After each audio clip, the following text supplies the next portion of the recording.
ہمارے قریب کے دیہات کا ایک واقعہ ہے۔ ایک نوجوان جس کی تعلیم بھی نہیں تھی اور شکل بھی عام سی تھی، یعنی شکل بھی عام سی، عقل بھی عام سی اور تعلیم بھی نہیں تھی۔ اس کی ایک خوبصورت کزن تھی۔ اس نوجوان نے کہا، میں اپنی اسی کزن سے شادی کرنا چاہتا ہوں۔ چنانچہ ماں باپ نے بھی ادھر زور دیا۔ لڑکی والوں نے لڑکی سے پوچھا تو لڑکی نے تو شروع میں ہاں کر دی۔ نکاح ہو گیا، رخصتی بھی ہو گئی، لیکن جب وہ آ کر اس کے پاس رہی تو اب اسے پتا چلا کہ یہ تو پکا جاہل ہے۔ وہ سوچ میں پڑ گئی کہ نہ عقل نہ شکل ہے، زندگی کیسے گزرے گی؟ چنانچہ اس لڑکی نے دل ہی دل میں اس نوجوان کو ناپسند کرنا شروع کر دیا، مگر خاموش رہی۔ شادی کے 3-4 دن بعد عام طور پر دلہنیں اپنے ماں باپ کے گھر جاتی ہیں۔ یہ لڑکی بھی گھر چلی گئی۔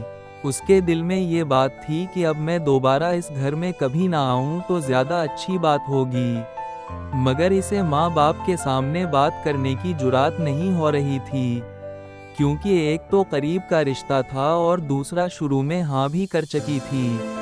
انہیں ایک گاؤں سے دوسرے گاؤں جانا تھا۔ راستے میں اس نے خاوند سے کہا، مجھے پیاس لگی ہے۔ قریب ہی ایک کنواں تھا۔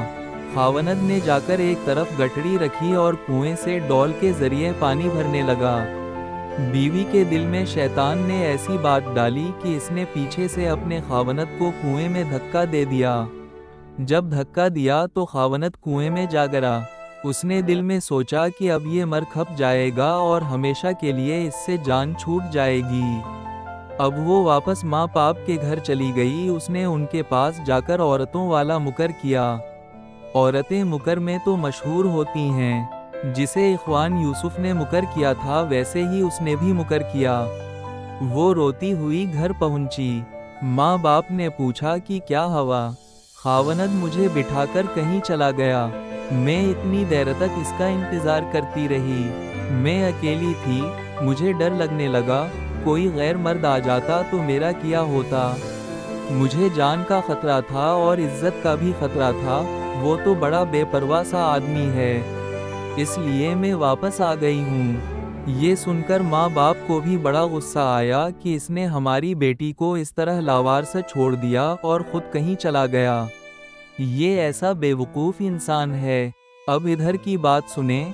جب خاوند پانی میں گرا تو جان بچانے کے لیے اس نے ہاتھ پاؤں مارے تو اس کا ہاتھ اس رسے پر پڑ گیا جس کے ساتھ ڈول بندھے ہوتے تھے۔ اس نے اس رسے کو مضبوطی سے پکڑ لیا اور ڈوبنے سے بچ گیا۔ کافی دیر کے بعد اس نے ہمت کی اور آہستہ آہستہ رسے پر چڑھتے باہر نکل آیا۔ باہر نکل کر اس نے سوچا کہ میں کیا کروں؟ اس نے دل ہی دل میں کہا کہ مجھے توقع نہیں تھی کہ میری بیوی میرے ساتھ ایسا معاملہ کرے گی، کوئی بات نہیں، میں دوبارہ چلا جاتا ہوں۔ چنانچہ اب وہ دوبارہ سسرال کے گھر آیا۔ اتنے میں کپڑے بھی خشک ہو گئے تھے۔ جیسے ہی وہ سسرال کے گھر میں داخل ہوا تو لڑکی کے والدین نے اس کو بہت جلی کٹی سنائیں۔ کہنے لگے، تو کیسا بے عقل انسان ہے کہ تو ہماری بیٹی کو اکیلے چھوڑ کر چلا گیا، تو بڑا بے پرواہ ہے، تجھے اس کا ذرا خیال نہیں۔ انہوں نے جو کچھ کہا اس نے خاموشی سے سنا اور آخر میں صرف اتنا کہا کہ ہاں مجھ سے غلطی ہو گئی ہے، بہرحال آپ اپنی بیٹی کو بھیج دیں، ہمیں گھر جانے میں دیر ہو رہی ہے۔ جب انہوں نے دیکھا کہ یہ بہت شرمندگی کا اظہار کر رہا ہے تو انہوں نے پھر بیٹی سے کہا، کوئی بات نہیں، اب تم چلی جاؤ۔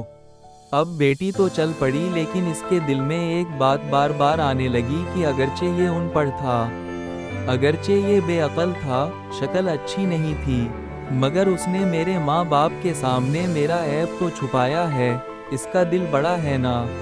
اگر یہ میرے ماں باپ کے سامنے میری حرکت کھول دیتا تو میں تو ماں باپ کو چہرہ دکھانے کے قابل ہی نہ رہتی۔ اس ایک بات پر اس لڑکی کے دل میں خاوند کی ایسی محبت پیدا ہوئی کہ اس نے اپنی بقیہ پوری زندگی اپنے خاوند کی محبت میں گزاری۔